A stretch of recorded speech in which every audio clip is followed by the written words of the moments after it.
Hey, friends. It probably happens to you every day. I know it does me. You put yourself out there, you ask a favor, you set a clear deadline with one of your peers. Maybe you ask your spouse or your kids to do something. And when things go well, it's easy. You don't even think about it. You just go about your business, right? But what happens when things go wrong? When you work up the courage to make a change in your life or to ask for what you want and you get a no, what happens then? How can you build resilience? The resilience that you need to bounce back from that kind of rejection. I'm so excited to be talking with my guest today because she's going to give us the tools to do just that, to bounce back when we get a no, to get over that fear and shame and rejection. I'm Melissa Hereford, founder of Negotiate with Confidence, and I'm so excited to be talking today with my guest, Lisa Pepper-Satkin. Hi, Lisa. Hi, thank you very much for letting me come on. It's great to have you. And Lisa is an executive therapeutic coach.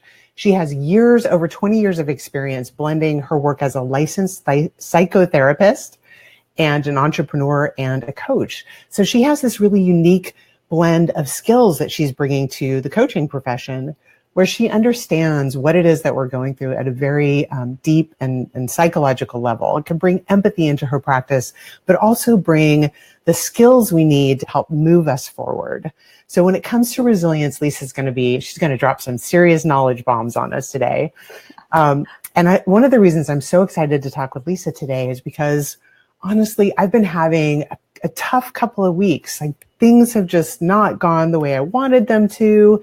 And I'm having to dig really deep in my own resilience toolkit to pull forth, keep going and don't give up and all of those things that we feel every day. So Lisa, I need you. And I'm so glad you're here. And Lisa's going to do a little knowledge dropping on us today. So start us off. You and I have talked a little bit about this, but share with our audience today. You have a key phrase that you share with your clients about resilience. So tell us a little bit about that phrase. So I always say to my clients, and I say it to my kids too, it's a really good one for parents, don't believe your feelings and don't believe your thoughts. Believe your values and then create value, right? So we can trust our feelings, but we don't have to make decisions based on our feelings. And, because you said you're having a couple tough weeks, another really key phrase, and you and I can do a little snippet here if you want around it, is what are you making it mean? Because we make things up. Right. And we're conditioned to think a certain way. And so often our wounds are validated by what we make it mean. And so if we can get out of that loop, which is what I love to do with clients, is help them get out of a loop of thinking and behaving to enable change. So I'm happy to do it with you if you want to bring a situation to the call. I really resonate with that, Lisa, because things happen all day long, right? Things that we can't control. We have no control over what other people do. But if we react, like I find myself reacting in the moment to what's happening around me. And I think what you're saying is, like, I know who I am in my core and I know what my value is. And even though those things are happening outside of me, I don't have any control over them. What I can do is go back to my core and remind myself of what that is. And Michelle's here and she says, oh, yes, we do. Michelle says, oh, yes, we do. Love, what do we make it mean? And so Michelle is definitely resonating with that. Thanks for commenting, Michelle. And so I think what you're saying is that somehow we need to be able to go back to that value. So how do you recommend that people do that? How do we find our value when we're feeling insecure? That's a really good point. So in your process, you're going back to you're slowing down and asking yourself, like, who do I know myself to be? And what's the value that I bring to the negotiation or to the client or to the situation? Right.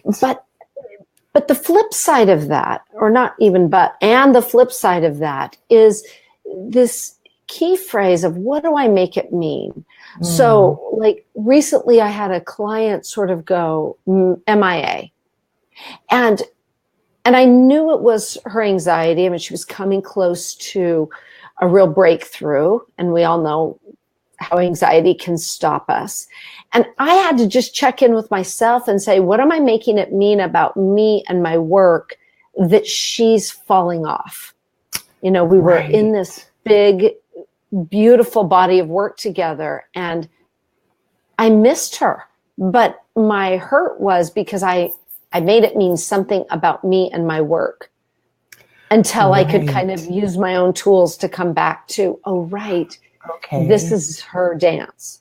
So what I hear you saying is that, okay, so this person disappeared and you went to this place of, what did I do wrong? What was it about me? And then reflecting back on, wait a minute, this isn't about me.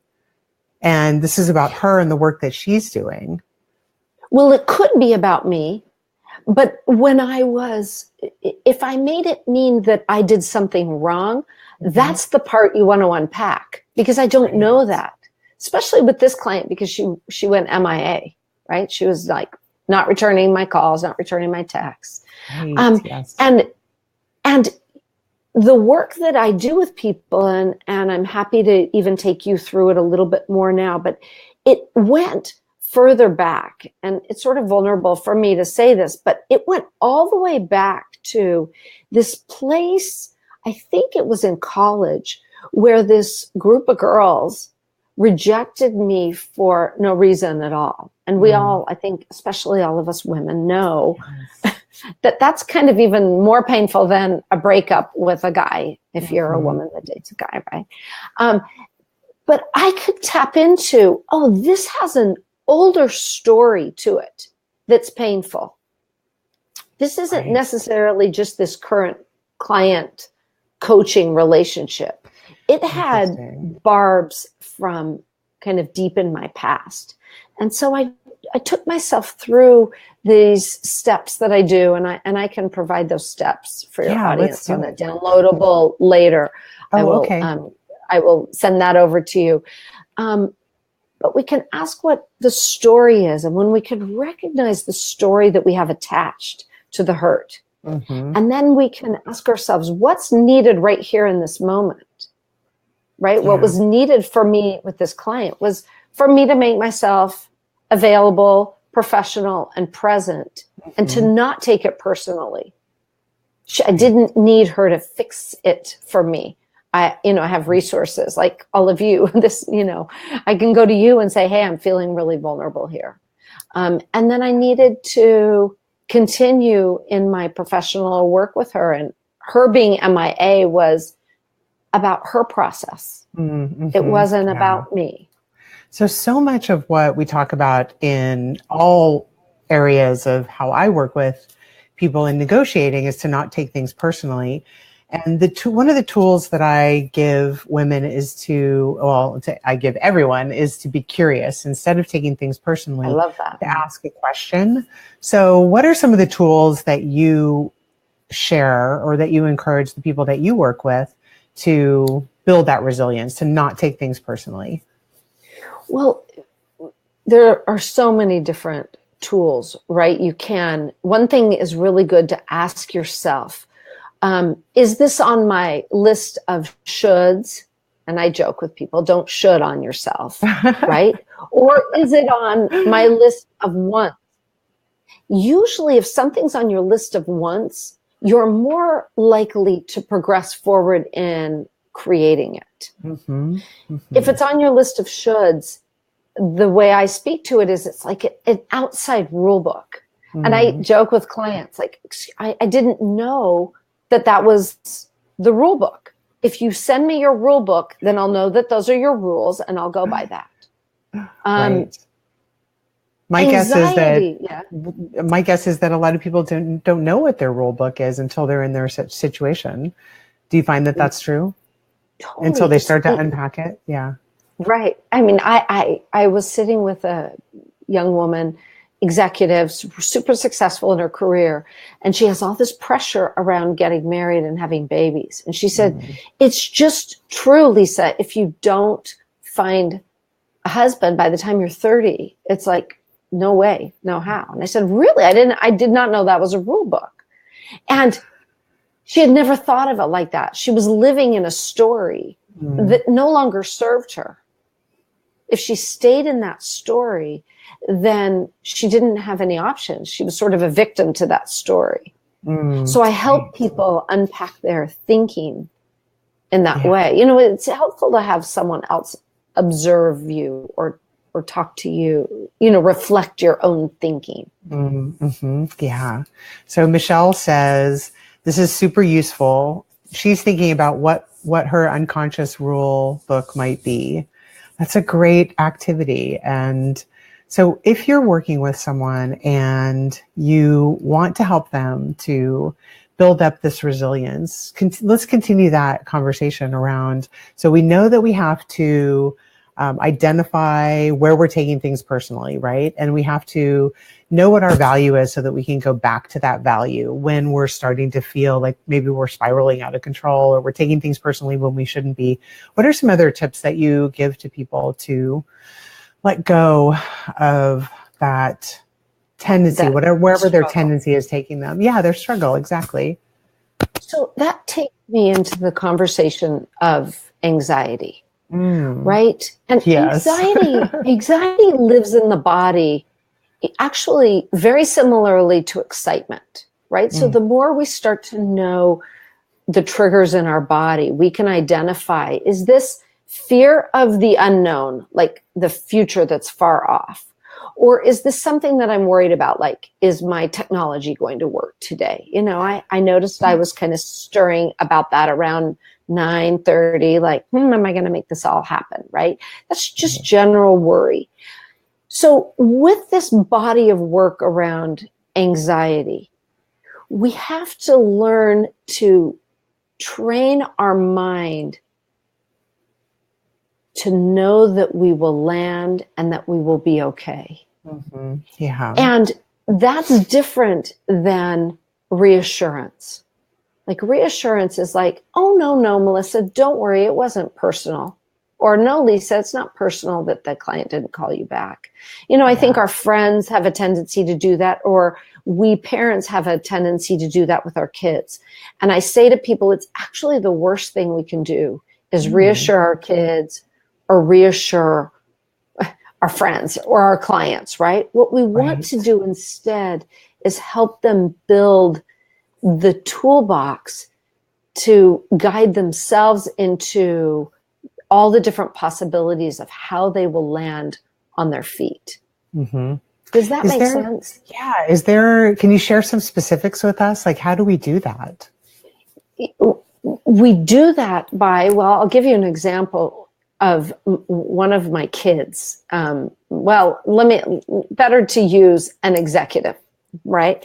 So she was, she got a poorly written offer at her law firm. And so she said, what if I, go in and say, this is poor. It's a bad offer. What if I don't like it? And what if they tell me I can leave, I need to leave? And I said to her, okay, what if? Yeah. What if that happens? What will you do? What's the first thing you'll do? And I encouraged her to go out for a really nice lunch and, have a glass of bubbly or something, and then call me if that happened. But if anxiety lives in the brain of like, this is the end of the world. I'll never get another job. I think that was her fear. Right. No one will ever hire me, which just isn't true. I mean, she has, passed 2 bars, New York, California, and I think Europe. She is also accredited. So we had to walk her all the way through it to say, okay, and then what if? And then what if? So as her coach, I wasn't in there saying, don't worry, you're going to be great. Yeah. I mean, there was a session around that too, but it was really about unpacking. And if they don't hire you, and then what? And then how are we going to work together and then how are you going to interview? And then what are you going to do? Right. Right. I love that because it's real action oriented. So what you're saying is like, I'm in this situation right now with a client and that is causing me some anxiety. And that's why I Yeah, need very my good. resilience skills. So what you're saying is I should sit down and write out all my what ifs. Like, what if they come back and say this? How will I respond? What will I say? And that's very aligned with what I teach in my negotiation class as well. So we're It really is. aligned here. We could do a workshop together, Lisa. I'd love it. That what you do is walk through the worst case scenario. So what if they say no? What am I going to say? And get really specific. What exactly am I going to say? What if they say yes? What am I going to say? What if they say maybe? What if they say, and what you're encouraging your clients to do is to walk through all of those what if scenarios and to And add, how imagine. will I? How will I? Yes, I love How that. will I know that I am taken care of? Mm-hmm. How will I dive into, I call it radical self-care? Like, how will I take care of myself if they reject me? Or let's take your situation, how will I land on my feet, or how will I adjust my workload in my business if I lose this client, or if this client never calls me back? That, I'm adding things to your situation that aren't even. It's really helpful though. It's really helpful.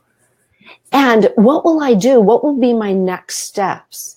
Because anxiety wants you to choose. Anxiety wants you to choose, well, then I have to quit being an entrepreneur, or I have to go get a job in a corporation, right? And it's like, wait, no. I can just sit here and figure out how I will land back in my own power and strength and resiliency. Yeah.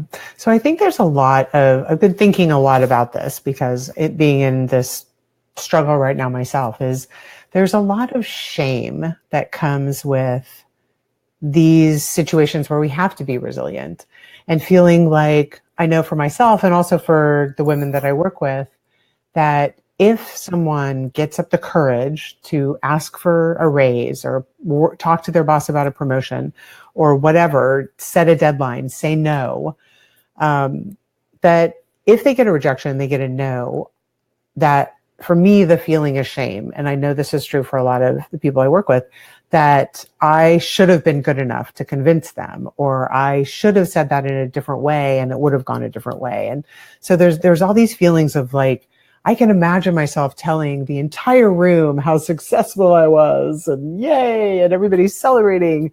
And the exact opposite when I'm not successful, when it doesn't work out. And of course, in life, not everything works out. So how do we process through those feelings if you are someone who experiences shame when we get a rejection? How do we think about that? So you beautifully said, I should have been good enough. So that's what I know that person is making it mean, that I was not good enough. Right. So then we have to unpack that, right? And I would ask them, like, tell me all the reasons that this is not true. Give me 3 concrete examples where you were good enough, or you are good enough, right? And writing those down and making visual anchors is super important. I know Michelle uses a lot of stickies. And one tool that I learned from you, Melissa, that is very good is, I'm curious how you came to that decision, right? Like gathering more information so we're not left to feed our inner critic. We want to starve our inner critic, and there's this great body of work that Tara Moore does around the inner critic. And I've added to that work around, you've got to starve out your inner critic. You cannot feed your inner critic steak and potatoes and like, well, see, I didn't get the raise. That is like a buffet for our inner critic. And you cannot allow that. We can't feed the inner critic, right? And shame, let me just give you a little pointer about shame. So shame is a combination of guilt Guilt is, I've done something bad. Mm-hmm. And shame takes it to the next degree, which is, therefore I am bad. Mm-hmm. So when people feel shame, a really good question to ask them is, are you making this mean something about you and your identity, right? Like something about you that is not enough versus something that you did that may not have been clever enough or, salesy enough or whatever the role is in with your clients. Yeah. It's really good to unpack those two things. Mm-hmm. Action versus identity, right? Yes. It's the person versus the problem, right? Action versus identity.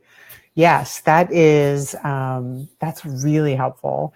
Now, you said something about stickies, and Michelle made a comment. She said, yay for stickies. So tell us, what are stickies? Well, the Post-it notes, I don't know, I call them sticky. I think they are Post-it notes. But so how do you use stickies? How do you use Post-it notes? They can become visual anchors for a new thought that you're trying to incorporate in your sense of self. Right? I work with kids so much around I am. See, this says thoughts are, oh, you can't see this because you can't see me.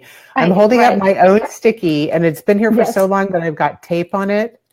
And yes, it says, your one thoughts turn into things. Yeah, thoughts become things. So there's my sticky. And I sent that to you. I sent you a visual anchor about that. I love it. Because it's really good to hang those up anywhere. And it's really good for our kids and our employees. They're small affirmations. And they go a long way because someone sees it over and over and over. Yeah, it's like the motivational poster on the wall with the cat. Hang in there. Except they're personal. I remember that, yes. Except they're personal for us. So when we write down, and some people may poo-poo this, and say like, oh, please, it's positive affirmation. But it really does work. When I look down and I say, I see this note that says thoughts become things, it makes me go into my head and say, what am I thinking right now? And that is that I'm manifesting. And I want to change that. I want to manifest something different. So I know from personal experience that this idea really does work. And what the message that you're sharing with us, which is so powerful, is to, even when we're feeling down or when something goes wrong, once we have identified what our value is, we can reconnect with that value and ask, is this true? Am I making this up? What story am I living in right now? And make a conscious choice to change that conversation in our own head. Right. And make another Post-it and just write down, what am I making it mean?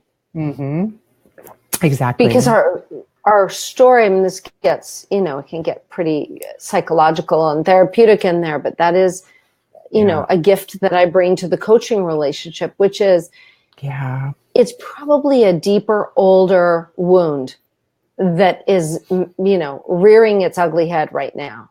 And so we have to quiet it. We have to, gently escort it out of the picture.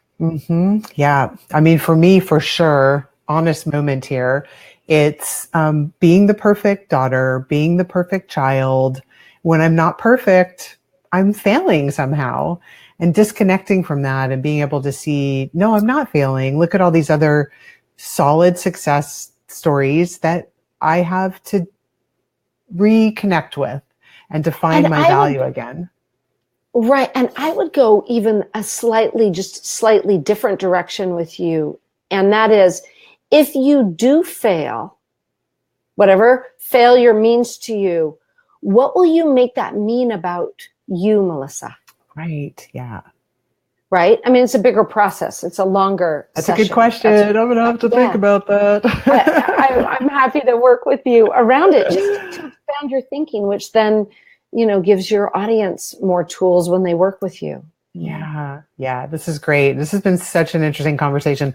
Live therapy session for Melissa. I We hope can that do it that. helps everyone. And Lisa, I've just Yeah. gotten so many nuggets of wisdom. I love what you're saying, what you're teaching, and I'm going to encourage everybody to connect with Lisa. In a week or so, I will have a download on my website to help you remember what Lisa said. And Lisa has a really special offer for everyone who's watching this, whether you're watching and participating on Facebook Live, or if you're watching later on my website or on YouTube. Lisa, tell us what you're offering to our viewers. I can't believe I'm doing it, but I'm offering a coaching session. So people can reach out to me and call, and we'll schedule a conversation. And so you can get a taste of what it's like to work with me. But it's also to work through something that's kept you kind of, all knotted up. I'm hoping to just release some of those knots for people. Lisa, that is such a generous offer, and thank you for offering that. I think people can see what a unique value you bring to the conversation because of your background in psychotherapy, that just looking at a problem and moving forward isn't always the right way to address it, that you need to get to the deeper issue that will help you look that issue in the face and recognize it and then move forward. So I want to thank you for coming on our show today and being live with me and all of the great wisdom that you've offered to everyone today in our conversation together. So thank you. Thank you for having me. I loved it.